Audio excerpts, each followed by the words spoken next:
inspiring. And it's interesting because what I find over time is that we are really drawn to these like nice, complete, neat, it's a whole, they've done it all. And the much messier part is how do we take that into our own neighborhoods? How do we do it in our lives? How do we bring this in? And our lives are messy. I don't know about yours, but mine is.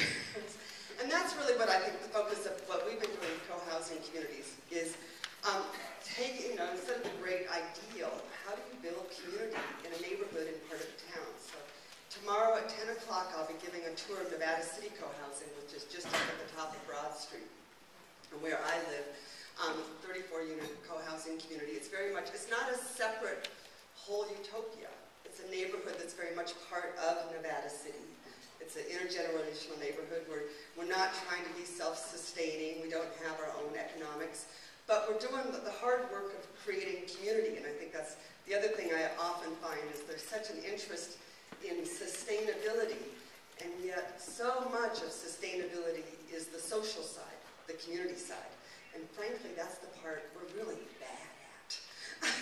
I think that's the real challenge. It's solar panels, the technical side is much easier than how do I work with my neighbors? How do I create a great place to raise children? How do I create a great place to age? How do we look after each other when we age? Because we've really, in the US, created a society where we're afraid to ask for help. As I get older, I need to have enough money to hire people to come in to take care of me, because heaven forbid I would actually have neighbors that I would ask for help when I needed help. Heaven forbid I would build those networks where people didn't have to drive across town, but my neighbor walked across the walkway. That's really the hard stuff. So that's what we're really focusing on.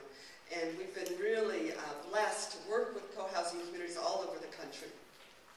We now currently have one under construction in Stillwater, Oklahoma, and Grass Valley, California. So they're there, and we're seeing a real booming interest. For the first 20 years, we did mostly intergenerational communities, which I think work wonderfully. But now we're also seeing a growing interest of people who are looking at what I call proactive adults, looking forward. How do I create a neighborhood where I can age comfortably? And it's not, I always say in the United States, none of us are ever seniors. That's 10 years older than me, no matter how old I am. But it's looking forward and creating those ties in that community now while you're active is what I think really pays off. And we're just seeing a lot of interest in people looking at it a different way. They're looking around, what are the retirement neighborhoods out there? What are the options I have? And saying, none of this works. And I think as people getting in there, the messier